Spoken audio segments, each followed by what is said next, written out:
श्री शिवाय नमस्तुभ्यम। हर हर महादेव। दोस्तों, आप सभी लोग जानते हैं कि 4 नवंबर 2024 को पड़ रहा है कार्तिक माह का सोमवार की तृतीया तिथि। दोस्तों, यह जो सोमवार की तृतीया है कार्तिक महीने में पड़ने वाला सबसे बड़ा सोमवार है, क्योंकि यह कार्तिक महीने में पड़ रहा है, जिसका बहुत ही बड़ा और विशेष महत्व होता है। और ऐसा दिन पूरे साल में सिर्फ एक ही बार आता है। और दोस्तों, आप सभी लोग जानते हो कि सोमवार की तृतीया तिथि का अगर सबसे बड़ा कोई उपाय है तो 108 चावल के दाने वाला उपाय है। तो दोस्तों, इस कार्तिक माह के सोमवार की तृतीया तिथि के दिन आप लोगों को इस 108 चावल के दाने वाले उपाय को जरूर करना है। बहुत सारे लोग होंगे जिन लोगों ने इस उपाय को ना किया हो, मतलब पूरा साल निकल गया और उन्होंने किसी भी दिन इस 108 चावल के दाने वाले उपाय को ना किया हो। पर दोस्तों, आपके पास एक आखिरी मौका बचा हुआ है, जो कि 4 नवंबर के दिन। तो इस दिन आप लोगों को इस वाले उपाय को कर लेना है, भले ही आपने पूरे साल भर अभी तक इस उपाय को ना किया हो। पर अगर आपने इस कार्तिक महीने के सोमवार की तृतीया तिथि के दिन अगर इस वाले उपाय को कर लिया, तो आपको इस उपाय को करने का वो फल मिलेगा जिसकी आपने कभी कल्पना भी नहीं करी होगी। इसीलिए आप लोग इस वाले उपाय को एक बार जरूर कर लेना, ताकि आप लोगों के हाथ से यह मौका ना जा सके और आपको इस उपाय को करने का फल मिल सके। दोस्तों, यह उपाय पंडित ने अपनी अभी की ही शिव महापुराण की कथा में बताया है, जिस उपाय को आज हम आपको बहुत अच्छे से समझाने वाले हैं। इस वीडियो को देखने के बाद इस उपाय को समझने के लिए आपको कोई और वीडियो को देखने की जरूरत नहीं पड़ेगी। तो चलिए दोस्तों, उपाय को शुरू करते हैं। देखिए, यह कार्तिक महीने के सोमवार की तृतीया तिथि के दिन यह इतना खास होता है, इतना महत्वपूर्ण होता है। देखा है, कभी कभी बड़े बड़े पूजा पाठ अनुष्ठान से जो पूर्ण नहीं होते, वो कार्तिक महीने के दिन एक छोटे से उपाय करने से ही आपकी मनोकामना पूर्ण हो जाती है। और बहुत सारे लोगों ने इस उपाय को किया भी है और उनको इस उपाय को करने का फल भी जरूर मिला है। अगर आप लोग भी इस उपाय को करना चाहते हैं तो आप इस उपाय को पहले अच्छे से समझ लेना, सुन लेना, उसके बाद करना। आपको इस उपाय का फल जरूर मिलेगा और इस उपाय को कर लेने से आपके घर में चाहे किसी भी प्रकार की दुख और समस्या ना चल रही हो, आपको उसका कारण भी नहीं पता है कि भाई यह समस्या किस कारण से चल रही है, उसका कुछ भी कारण हो सकता है, जैसे पितृ दोष हो सकता है या किसी भी तरह का मंगल दोष भी हो सकता है। तो इस दिन आप लोगों को यह वाला उपाय कर लेना है। यह एक ऐसा उपाय है जिस उपाय को अगर किसी विशेष दिन पर किया जाए तो भाई उस विशेष दिन का जो है वह तो हमें मिलता ही मिलता है, पर हमने उस दिन पर इस उपाय को किया है तो हमें से भी बड़ा फल मिलता है और फल बहुत जल्दी मिलता है, क्योंकि आप इस उपाय को बहुत ही बड़े और विशेष दिन पर कर रहे हो। तो चलिए अब उपाय के बारे में बात करते हैं, लेकिन उससे पहले आप लोगों को यह जानना आवश्यक है कि आखिर यह उपाय किस समय करना है, किसको करना है और कैसे करना है। तो चलिए हम आगे आपको वीडियो में एक एक करके बता देते हैं, इसीलिए इस वीडियो को बिना भगाए अंत तक देखिएगा, ताकि इस उपाय को करने के बाद आपका भाग्य प्रबल हो जाए, आपके नवग्रह आपका साथ देना शुरू कर दें, आपके घर की बरकत हो, आपके घर की उन्नति हो और भगवान भोलेनाथ का आशीर्वाद हमेशा आप पर बना रहे। और अगर आप चाहते हैं कि महादेव जी की कृपा से आपके जीवन की समस्त प्रकार की परेशानी से आपको मुक्ति मिल जाए और महादेव जी का कृपा हमेशा आप पर बना रहे, तो दोस्तों पूरी सच्ची श्रद्धा और पूरे विश्वास के साथ इस वीडियो को लाइक कर दीजिए और कमेंट बॉक्स में लिख दीजिए ओम नमः शिवाय, हर हर महादेव। और इस वीडियो को आप जितने लोगों तक पहुंचा सकते हैं उतने लोगों तक पहुंचा दीजिए, ताकि लोगों का भला हो सके। और दोस्तों, कमेंट बॉक्स में अपनी राशि भी डाल दीजिएगा। आपकी राशि के अनुसार कोई भी ऐसा उपाय होगा जो करके आप लाभ पा सकते हैं कार्तिक के महीने में, वह आकर हम आपके कमेंट के रिप्लाई में बता देंगे। लेकिन आपसे निवेदन था, वीडियो लाइक करना मत भूलिएगा। और अगर आप लोग हमारे चैनल पर नए हैं तो हमारे चैनल वास्तविक जानकारी को सब्सक्राइब कर लेना।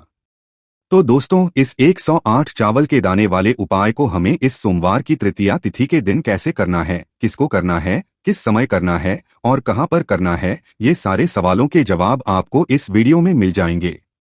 और जो ये वीडियो देखेगा भाई, उसको 108 चावल के दाने वाला उपाय जरूर करना चाहिए, क्योंकि इस दिन एक चावल के दाने का भी बहुत ही बड़ा और विशेष महत्व होता है। और जब आ जाए 108 चावल के दाने की, तो ये सोने पे सुहागा वाली बात हो जाती है। और ये एक बहुत ही बड़ा उपाय हो जाता है इस कार्तिक सोमवार की तृतीया तिथि का। तो अब दोस्तों इस 108 चावल के दाने वाले उपाय को आखिर करना किसको है, सबसे पहले हम लोग वो बात जान लेते हैं। तो देखो, घर की जो बड़ी माताएं बहनें होती हैं, उन माताओं बहनों में से कोई भी एक बड़ी माता बहन इस वाले उपाय को कर सकती है। और दोस्तों अगर आप चाहें तो अपने घर में से सभी को भी इस उपाय को करवा सकते हैं। अगर किसी व्यक्ति की खुद की कोई मनोकामना है, खुद की कोई दुख और परेशानी है जो कि वह अपने लिए ही करना चाहता है, इस वाले उपाय को तो वह खुद अपने लिए भी कर सकता है। बाकी अगर कोई घर में से ऐसा है जो कि अपने पूरे घर परिवार की सुख और शांति के लिए ये वाला उपाय करना चाहता है, तो भाई वह भी कर सकता है, उसमें भी कोई दिक्कत वाली बात नहीं है।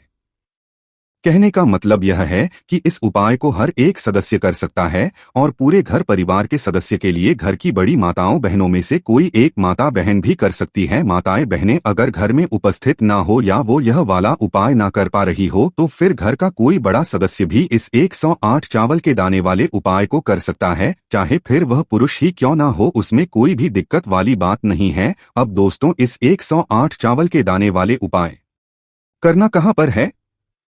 हमें इसे शिवजी के मंदिर में जाकर करना है।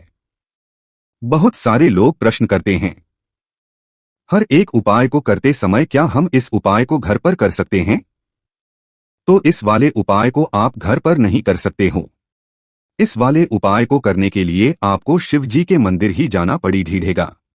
उसके बाद में दोस्तों जो अगला प्रश्न निकल कर आता है वो यह आता है इस उपाय को लेकर कि आखिर इस उपाय को हमें किस समय करना है, सुबह के समय है कि शाम के समय करना है? तो देखो, इस वाले उपाय को आप लोग सुबह के समय भी कर सकते हो और शाम के समय प्रदोष काल में भी कर सकते हो। अब अगर आप पूछो कि भाई सबसे उत्तम समय कौन सा रहेगा इस 108 चावल के दाने वाले उपाय को करने का, तो हम आपसे बस यही कहेंगे कि इस उपाय को आप सुबह के समय करेंगे तो ज्यादा बेहतर होगा। बाकी अगर प्रदोष काल शाम के समय भी करेंगे तो भी अच्छा होगा, उसमें कोई भी दिक्कत वाली बात नहीं। तो अब दोस्तों जो अगली सबसे बड़ी और महत्वपूर्ण बात आती है वो यह आती है कि सुबह अगर हम उपाय को करेंगे तो हमें कितने बजे से लेकर कितने बजे तक के बीच में करना है, और शाम के समय प्रदोष काल में करेंगे तो हमें कितने बजे से लेकर कितने बजे के बीच में करना है। तो देखो, सुबह जितनी जल्दी हो सके आप उपाय को करने की कोशिश करना। बाकी अगर किसी कारणवश लेट भी हो जाओ, देर भी हो जाए, तो 10 या 11 बजे तक भी आप कर लेना, पर 12 बजे से ज्यादा देरी ना हो, ठीक है? इस बात का ध्यान रखना। उसके बाद में दोस्तों अगर शाम के समय प्रदोष काल की बात करें, प्रदोष काल का जो समय है होता है वो शाम के 6 बजे से शुरू हो जाता है। मतलब शाम के 6 बजे से लेकर 7 बजे के बीच का जो समय होता है ये समय प्रदोष काल का समय होता है। पर अभी जो मौसम चल रहा है, इस मौसम में जो है शाम बहुत देरी से होती है, तो आप इस उपाय को 7 या 8 बजे के बीच में भी कर सकते हो। मतलब शाम 6 बजे से रात 8 बजे के बीच में आप कभी भी इस वाले उपाय को कर सकते हो, उसमें कोई भी दिक्कत वाली बात नहीं है। अब दोस्तों यहाँ पर इस उपाय को लेकर एक और सबसे बड़ी बात ये निकल कर आती है कि इस 108 चावल के दानों को हमें लेना कहाँ से होता है, और हमें इस उपाय को करने के साथ में क्या और कुछ भी सामग्री ऐसी होती है जो शिव जी के मंदिर लेकर जानी है। तो देखो, यहाँ पर हम आपको बता दें, सबसे पहले आप लोग ये जान लो कि ये जो 108 चावल के दाने वाला उपाय है, सिर्फ और सिर्फ आप उपाय की सामग्री लेकर कभी भी शिव जी के मंदिर मत जाना, क्योंकि हमें भगवान के सामने यह नहीं दर्शाना है कि अगर हम भगवान शिव जी के मंदिर आए हैं तो अपने फायदे के लिए आए हैं। तो इसलिए जो भी पूजन सामग्री है, उपाय सामग्री है, 108 चावल के दाने, इसके साथ में आपको पूजन सामग्री भी जरूर लेकर जाना है। देखो, अगर सुबह के समय उपाय कर हो तो सीधी सी बात है, 1 लोटा जल तो आप लेकर जाओगे ही जाओगे। वही 1 लोटा जल अगर मिट्टी का जल हो तो बहुत अच्छा रहेगा। मिट्टी का जल कैसे बनाया जाता है, इसके लिए हमने पहले से बहुत सारी वीडियोस बना दी है। आपके पास इस दिन एक आखिरी मौका रहेगा मिट्टी का जल शिवजी पर चढ़ाने का और उपाय को करने का, बहुत बड़ा आपको इस दिन फल मिलेगा। तो इसलिए इस दिन हो सके तो भाई मिट्टी का जल चढ़ाना तो अपने साथ में कम से कम 1 लोटा तो आपको लेकर जाना ही जाना है। अगर मिट्टी का जल नहीं है तो घर का जल भी आप इस्तेमाल कर सकते हो। इसके अलावा जो भी पूजन सामग्री है, देखो 108 चावल के दाने ये अलग आपके रहेंगे और जो आपकी पूजन सामग्री रहेगी वो अलग रहेगी। पूजन सामग्री में आप जो भी चीज लेकर जाना चाहे वो लेकर जा सकते हैं, उसमें कोई भी दिक्कत वाली बात नहीं है। वही अगर हम बात करें शाम के समय की, तो शाम के समय शिव जी पर जल नहीं चढ़ता है। इसीलिए शाम के समय आप लोग एक दीपक तैयार कर ले, जो कि बत्ती का, आटे का, शुद्ध देसी गाय का घी का होगा। इस बात का आप लोगों को ध्यान रखना है और इस दीपक को आपको घर से जलाकर नहीं लेकर जाना है, भगवान शिवजी के मंदिर में जाकर ही जलाना है। इस बात का भी आप लोगों को ध्यान रखना है। अब दोस्तों, यहाँ पर हमें इस बात को समझना है कि यह 108 चावल के दाने हमें लेना कहाँ से हैं। क्या हमें दुकान से लेकर आना है या हमें अपने घर से लेना है या कहाँ से लेकर आना है और कौन से चावल लेना है, क्योंकि चावल भी बहुत प्रकार के होते हैं। तो सभी सवालों के जवाब आप लोग एक बात में सुन लो कि भाई ये जो उपाय है, इस उपाय में आपको ये नहीं देखना है कि भाई कौन से चावल है कौन से चावल नहीं है। बस जो भी चावल ले रहे हो वो चावल का दाना सबूत होना चाहिए, मतलब साबुत होना चाहिए, टूटा हुआ नहीं होना चाहिए, कटा पीटा नहीं होना चाहिए। ये बात आपको ध्यान रखना है। बाकी आपका चावल बासमती हो या सादा चावल हो या कोई सा भी चावल हो, उसमें कोई भी दिक्कत वाली बात नहीं है। तो सीधी सी है कि आपके घर के रसोई घर में जहां पर आप भोजन बनाते हो, वहां पर जो भी चावल आपके उपस्थित हो, उन चावलों में से अपनी एक कटोरी भर लेना या एक मुट्ठी चावल ही लेने वाले हैं, दूर होती है। इस बात का आप लोगों को ध्यान रखना है। तो अपने उस चावल की कटोरी में से या चावल में से 108 ऐसे चावल के दाने आप लोग निकाल लो जो कि हुए ना हो, कटे पिटे ना हो, जिनमें कोई दाग ना लगा हुआ हो, अच्छे साबुत चावल के दाने 108 दाने आप लोग निकाल कर रख लो और इन्हें किसी भी एक कागज की पुड़िया में या किसी एक छोटी सी कटोरी में आप लोग रख लो, ताकि यह सुरक्षित रहे, आपके एक भी चावल का दाना इधर उधर ना हो और आपका उपाय भी पूरा अच्छे से हो जाए। तो भाई जैसे ही आपका उपाय की जो सामग्री है 108 चावल के दाने ये तैयार हो जाते, उसके बाद मैं आपको जो भी अपनी पूजन सामग्री है, सुबह के समय कर रहे हो तो एक लोटा जल या पूजन सामग्री जो लेकर जाना चाहो उसकी भी तैयारी कर लेना, और शाम के समय जा रहे हो तो भाई अपना जो दीपक है उसे तैयार कर लेना, ठीक है। और उपाय को करते समय शुद्धता का विशेष रूप से ध्यान रखना, ठीक है। सुबह सुबह स्नान करने के बाद ही उपाय को करने की आप लोग तैयारी करना। उसके बाद अगर शाम के समय की बात, तो शाम के समय आपको स्नान करने की जरूरत नहीं है, पर शुद्धता का ध्यान रखना है। आपको स्नान तो नहीं करेंगे, आप हाथ मुंह धोकर भी इस वाले उपाय को शाम के समय प्रदोष काल में कर सकते हैं, इसमें कोई दिक्कत वाली बात नहीं है। तो आप अपने उपाय की पूरी सामग्री तैयार करके आपके पास ही जो आपका शिव मंदिर हो वहां पर पहुंच जाइए। सबसे पहले शिव मंदिर में जाकर आप लोगों को उपाय नहीं करना है, पहले भगवान के दर्शन करना है, भगवान से आशीर्वाद प्राप्त करना है, फिर शिव जी की के पास में आना है। शिवलिंग के पास में आने के बाद आप जो पूजन सामग्री लेकर आए हुए हैं, जैसे कि सुबह गए हुए होंगे, तो एक लोटा जल और जो भी पूजन सामग्री लेकर आए हैं, आप उनसे भगवान शिव जी की पूजन कीजिए। सबसे पहले तो एक लोटा जल ही चढ़ेगा,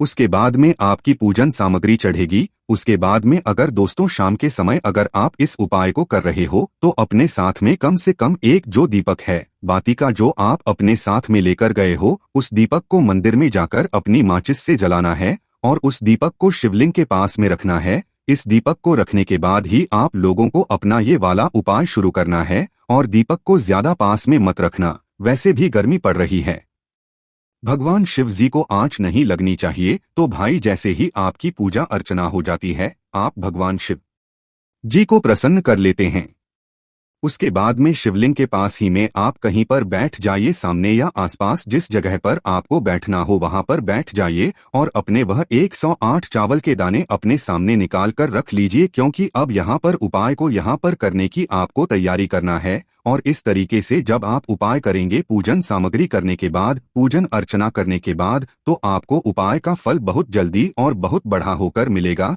तो अपने 108 चावल के दाने अपने सामने निकाल कर रख लेना और यह जो उपाय है यह आपकी सीधे हाथ की हथेली से होगा, इसलिए इस बात का भी विशेष रूप से ध्यान रखना है। तो सीधे हाथ की हथेली का प्रयोग करके ही आप लोग अपना इस वाले उपाय को करना। अपने सामने जो भी आपके कागज की पुड़िया है उसको खोल कर रख लो, या कटोरी है तो भाई उसे अपने सामने रख लो और अपने वह 108 चावल के दाने निकाल लो। ठीक है, उसके बाद में दोस्तों अब आपको क्या करना कि शिवलिंग आपके सामने होगी तो आपने वह 108 चावल के दाने एक एक करके आपको शिवजी के शिवलिंग के ऊपर चढ़ाना है। कहाँ पर चढ़ाना है? शिवलिंग के ऊपर चढ़ाना है और कहीं पर भी नहीं चढ़ाना है।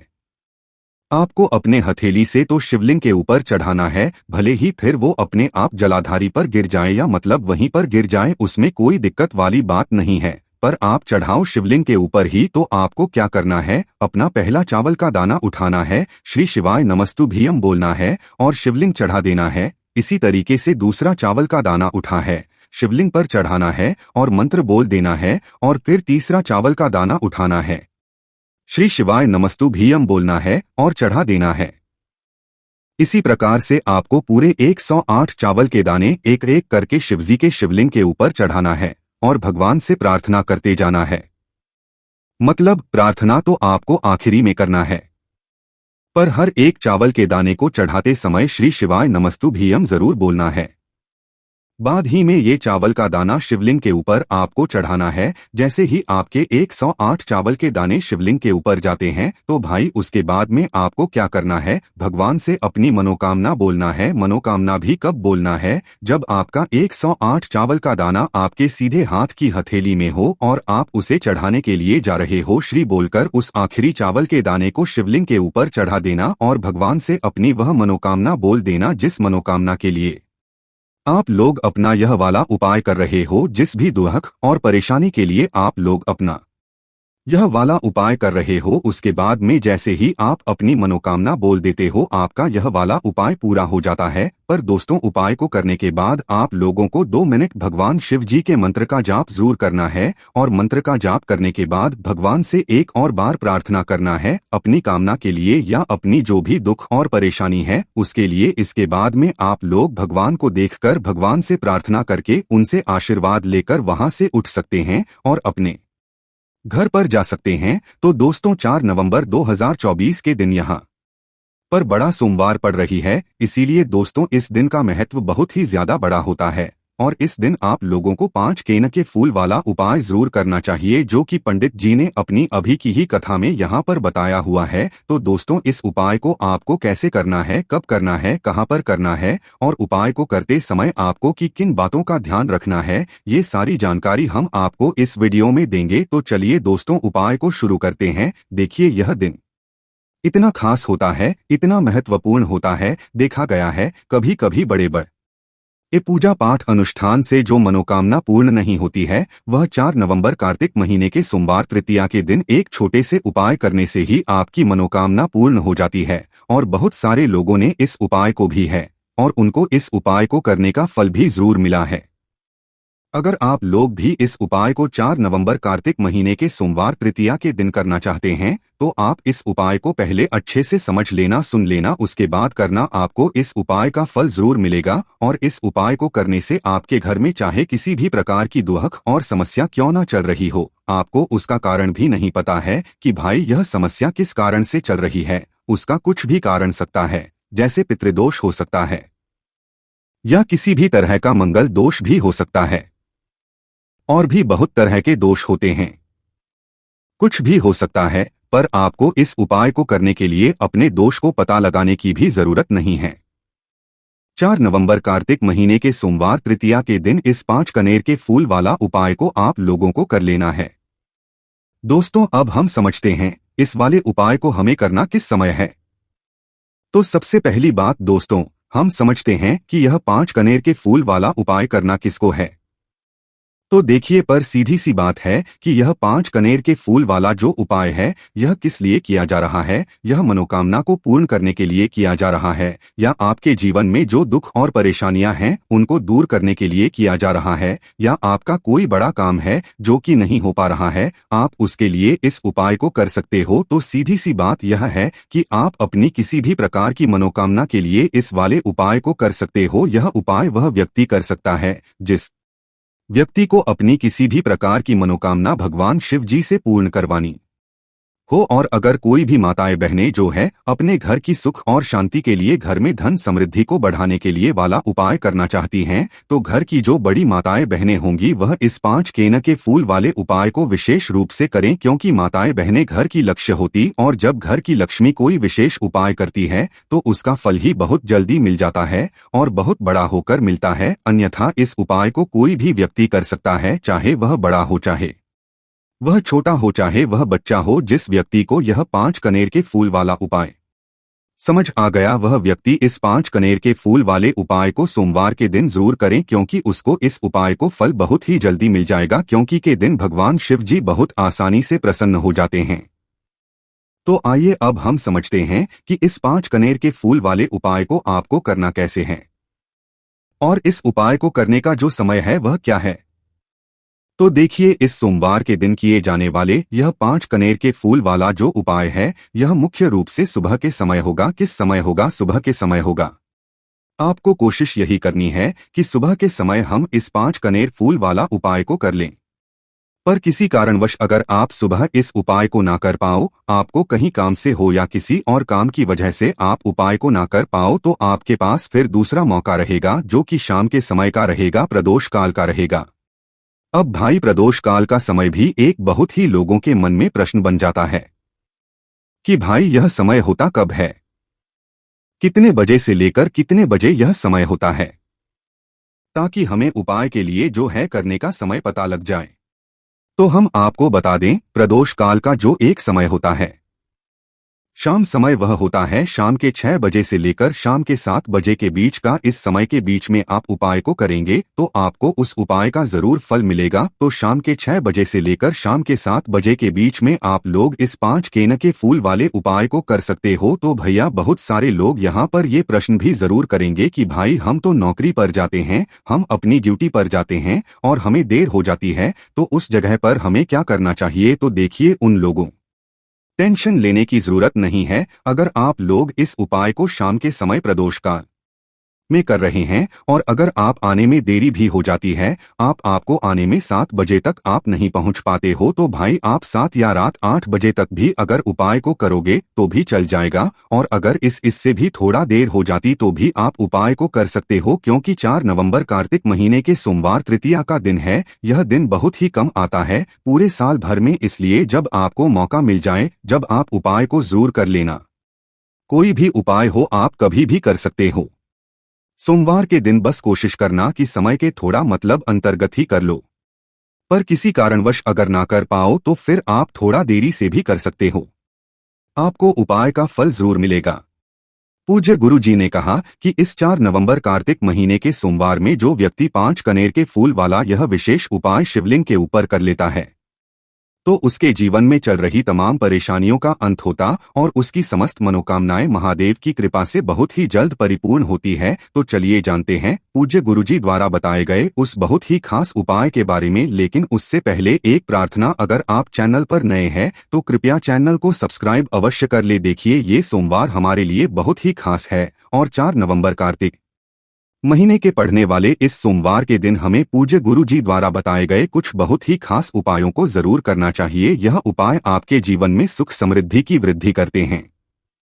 माता लक्ष्मी की कृपा आपके जीवन में होती है, आपका चाहे जितना भी दुर्भाग्य चल रहा हो। पूज्य गुरु जी ने कहा कि अगर आप इस 4 नवंबर कार्तिक महीने के सोमवार के दिन 5 कनेर के फूल वाला उपाय कर लेते हैं तो आपका सारा दुर्भाग्य महादेव की कृपा से बहुत ही जल्द सौभाग्य में बदल जाता है। तो चलिए जानते हैं गुरुजी द्वारा बताए गए सबसे पहले उपाय के बारे में। देखिए, इस उपाय के लिए सिर्फ 1 लोटा जल ले लेना है और 5 कनेर के फूल ले लेने हैं। सोमवार के दिन किए जाने वाला ये सबसे अचूक और सबसे खास उपाय है, इसलिए आपको 5 कनेर के फूल कहीं से भी ले लेने हैं। 5 कनेर के फूल आप चाहे तो फूल की दुकान से ले लें या फिर आपको नहीं मिल पाते हैं तो शिवलिंग के ऊपर जो कनेर के फूल चढ़े हैं उनको उठाकर जल से शुद्ध करके फिर आप उनका भी इस्तेमाल कर सकते हैं। देखिए, आप जो जल लेंगे वह आपको तांबे के लेना है और अपने किचन से लेना है।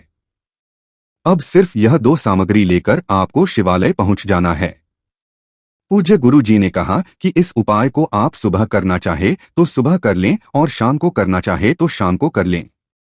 पूरे दिन में किसी भी समय आप इस उपाय को कर सकते हैं। अब देखिए, शिवालय पी पचने के बाद सबसे पहले आपको एक काम करना है कि आप दक्षिण दिशा में बैठ जाइए और उत्तर दिशा की तरफ अपना फेस कर लीजिए। अब आप जो 5 कनेर के फूल लेकर आए हैं, इनमें से आपको को एक एक कनेर का फूल शिवलिंग में जो महादेव का परिवार होता है उसमें समर्पित करते जाना है। देखिए, पहला फूल आपको शिवलिंग में जो दाहिने साइड वाला कोना होता है, जिसे श्री गणेश जी का स्थान कहते हैं, वहां पर ये पहला कनेर का फूल समर्पित कर देना है और श्री शिवाय नमस्तुभ्यम मंत्र का स्मरण कर लेना है। फिर दूसरा कनेर का फूल आपको श्री कार्तिक जी वाले स्थान में समर्पित कर देना है और सूर्य मंत्र का स्मरण कर लेना है। फिर तीसरा कनेर का फूल आपको माता अशोक सुंदरी वाले स्थान में समर्पित कर देना है और श्री शिवाय नमस्तुभ्यम मंत्र का स्मरण करना है। जलाधारी के बीच वाला जो स्थान होता है वह माता अशोक सुंदर का स्थान कहलाता है और यहीं पर आपको तीसरा कनेर का फूल समर्पित कर देना है। इसके बाद चौथा कनेर का फूल आपको माता पार्वती के हस्तकमल में समर्पित कर देना है। शिव पिंडी जिस स्थान पर रखी रहती यानी शिवलिंग जिस स्थान पर जुड़ा रहता है उस पूरे गोल गोल वाले स्थान को माता पार्वती का हस्तकमल कहते हैं। और चौथा कनेर का फूल आपको यहीं पर समर्पित करना है तथा श्री शिवाय नमस्तुभ्यम मंत्र का स्मरण कर लेना है। इसके बाद आपको 5वां कनेर का फूल शिवलिंग के ऊपर समर्पित कर देना तथा महादेव होनी मनोकामना बोल देनी है। देखिए, यह उपाय उन लोगों को करना है जिनकी कोई विशेष मनोकामना है जो अभी तक परिपूर्ण ही नहीं हो पा रही है। बहुत सारे उपाय कर चुके हैं, बहुत सारे टोटके कर चुके हैं, बहुत सारे प्रयास कर लिए हैं, लेकिन उनकी मनोकामना परिपूर्ण नहीं हो पा रही है। तो पूज्य गुरु जी ने कहा कि ऐसे लोगों को यह विशेष उपाय सोमवार के दिन जरूर करना चाहिए। 5वां फूल समर्पण करते हुए यानी शिवलिंग के पर रखते हुए आपको अपनी मनोकामना बोल देनी है और यह फूल शिवलिंग के ऊपर समर्पित कर देना है। अब इसके बाद आप जो एक लोटा जल लेकर आए उसको पहले श्री गणेश जी वाले स्थान में थोड़ा सा समर्पित कर दीजिए और श्री शिवाय नमस्तुभ्यम मंत्र का स्मरण कर लीजिए। फिर थोड़ा सा जल आप श्री कार्तिकेय जी वाले स्थान में समर्पित कर दीजिए और श्री शिवाय नमस्तुभ्यम मंत्र का स्मरण कर लीजिए। फिर तो थोड़ा सा जल आप माता अशोक सुंदरी वाले सम्मित कर दीजिए और श्री शिवाय नमस्तुभ्यम मंत्र का स्मरण कर लीजिए। फिर थोड़ा सा जल आप माता पार्वती के हस्तकमल में समर्पित कर दीजिए और श्री शिवाय नमस्तुभ्यम मंत्र का स्मरण कर लीजिए। इसके बाद बचा हुआ पूरा जल आप शिवलिंग के ऊपर लगातार समर्पित करते जाइए तथा शिव महापुराण के मूल मंत्र का कम से कम 11 बार स्मरण कर लीजिए। शिवलिंग के ऊपर जल समर्पित करते हुए आपको कम से कम 11 बार श्री शिवाय नमस्तुभ्यम मंत्र का स्मरण करना है। पूज्य गुरु जी की जो भी व्यक्ति इस 4 नवंबर कार्तिक महीने के सोमवार तृतीया के दिन इस उपाय को कर लेता है तो उसकी मनोकामना महादेव की कृपा से बहुत ही जल्द परिपूर्ण हो जाती है। तो दोस्तों, इस विशेष उपाय को आप जरूर करिएगा। अब जानते हैं पूज्य गुरु जी द्वारा बताए गए दूसरे खास उपाय के बारे में। यह उपाय भी आपके लिए बहुत ही खास होने वाला है तथा आपकी सारी समस्याओं को समाप्त करने वाला है। देखिए, इस उपाय के लिए आपको सबसे पहले लोटा जल ले लेना है। तांबे के पात्र में आपको अपने किचन से जल ले लेना है। इसी के साथ आपको ले लेना है एक चावल का दाना। चावल का दाना कहीं से टूटा हुआ नहीं होना चाहिए, खंडित नहीं होना चाहिए। फिर इसी के साथ आपको ले लेना है एक सफेद रंग का फूल। यह सफेद रंग का फूल महादेव को अत्यधिक प्रिय होता है और यही आपके सारे कार्यों को सफल करेगा, आपके सारे मनोरथ को पूरा करेगा। इसलिए आपको एक रंग का फूल ले लेना है और सबसे आखिर में आपको ले लेना है एक बेलपत्र। अब यह सारी सामग्री लेकर आपको पहुंच जाना है शिवालय। देखिए, इस उपाय को भी अगर आप शाम को करें तो आपके लिए बहुत ही विशेष होगा, क्योंकि शाम को प्रदोष काल के समय साक्षात महादेव शिवलिंग में वास करते हैं। तो अगर आप शाम को प्रदोष काल के समय में करेंगे तो आपके लिए सर्वोत्तम होगा। लेकिन बहुत से ऐसे शिवालय होते हैं जिनमें शाम के समय में जल समर्पित नहीं करने दिया जाता है, तो ऐसी स्थिति में फिर आप पूरे दिन किसी भी समय कर सकते हैं। अब देखिए, शिवालय पहुंचने के बाद आपको यह सामग्री एक एक करके शिवलिंग के ऊपर समर्पित करते जाना है। सबसे पहले आप एक चावल का दाना शिवलिंग के ऊपर समर्पित करिए। श्री शिवाय नमस्तुभ्यम मंत्र का स्मरण करिए। फिर आप जो एक सफेद रंग का फूल लेकर आए हैं उसको शिवलिंग के ऊपर समर्पित करिए और श्री शिवाय नमस्तुभ्यम मंत्र का स्मरण करिए। फिर इसके बाद आप जो एक बेलपत्र लेकर आए हैं उसको शिवलिंग के ऊपर समर्पित कर दीजिए और श्री शिवाय नमस्तुभ्यम मंत्रा का स्मरण करते हुए आपके जीवन का जो भी कार्य बन नहीं रहा है, आप अपना कोई कार्य सफल करना चाहते हैं, मान लीजिए आप नौकरी के लिए बहुत सालों से प्रयास कर रहे हैं लेकिन आपकी नौकरी नहीं लग पा रही है, या फिर आप अपने व्यापार को बढ़ाने के लिए बहुत प्रयास करते हैं, बहुत मेहनत करते हैं लेकिन आपको व्यापार में लगातार घाटा हो रहा है, या फिर आप अपना मकान लेना चाहते हैं, जमीन लेना चाहते हैं, या फिर अपना कोई भी कार्य आप सफल करना चाहते हैं और उस कार्य में आपको सफलता नहीं मिल पा रही है, तो गुरुजी ने कहा कि आपको उस कार्य की सफलता के लिए महादेव से प्रार्थना कर लेनी है और फिर उसके बाद सबसे आखिर में आप जो यह एक लोटा जल लेकर आए हैं इसको धीरे धीरे शिव लिंग के ऊपर समर्पित करते जाइए तथा लगातार शिव महापुराण के मूल मंत्र श्री शिवाय नमस्तुभ्यं स्मरण करते जाइए। पूज्य गुरुजी ने कि यह उपाय आपके जीवन में सोई हुई किस्मत को चमका देता है, आपके सारे दुर्भाग्य को समाप्त कर देता है। अब जानते हैं पूज्य गुरु जी द्वारा बताए गए तीसरे खास उपाय के बारे में। यह उपाय आपके जीवन में धन धान्य की वृद्धि करने के लिए है। इस उपाय के लिए आपको सिर्फ एक दीपक ले लेना है। दीपक आप चाहे तो मिट्टी का ले ले या फिर आप अपने घर पर शुद्ध आटा मारकर उसका भी दीपक तैयार कर सकते हैं। इस दीपक में आप शुद्ध देसी घी का प्रयोग करना है और साथ साथ लंबी रुई की बत्ती का प्रयोग करना है। लंबी रुई की बत्ती का प्रयोग हम लोग अपने जीवन में धन धान्य की वृद्धि के लिए करते हैं, अपने जीवन में व्यापार को बढ़ाने के लिए करते हैं तथा अपने वंश को बढ़ाने के लिए करते हैं। इसी के साथ आपको थोड़े से चावल के दाने ले लेने हैं और यह सारी सामग्री लेकर आपको पहुंच जाना है किसी भी बेलपत्र के वृक्ष के नीचे। अब देखिए, बेल के वृक्ष के नीचे पहुंचकर आपको सबसे पहले ये चावल के दाने वहीं पर थोड़े से डाल देने हैं और फिर इन चावल के दानों के ऊपर आपको यह दीपक रख लेना है और इस दीपक की बत्ती का मुख आपको उत्तर दिशा की तरफ रखते हुए इस दीपक को आप प्रज्वलित कर लेंगे। दीपक प्रज्वलित करने के बाद आपको कम से कम 11 बार या 21 बार या 51 बार या 108 बार श्री का स्मरण कर लेना है तथा महादेव से और माता पार्वती से प्रार्थना कर लेनी कि मेरे जीवन में जो धन की समस्या चल रही है, मेरे जीवन में जो दुर्भाग्य बना हुआ धन की वजह से मैं अपना कोई कार्य नहीं कर पा रहा हूं, धन की वजह से जो भी आपके जीवन में समस्या चल रही है उसको दूर करने की महादेव से और माता पार्वती से प्रार्थना करते हुए फिर आप वापस अपने घर आ जाइए। गुरुजी अपनी इस महापुराण की कथा में बता चुके हैं कि जो भी सोमवार के सोमवार इस दीपक को प्रज्वलित करना प्रारंभ कर देता है तो सिर्फ 3 या 4 सोमवार ही इस उपाय को करने के बाद उसके जीवन में कहीं ना कहीं से धन धान्य की प्राप्ति जरूर होती है और उसकी सारी आर्थिक समस्याओं का अंत होता है। तो दोस्तों,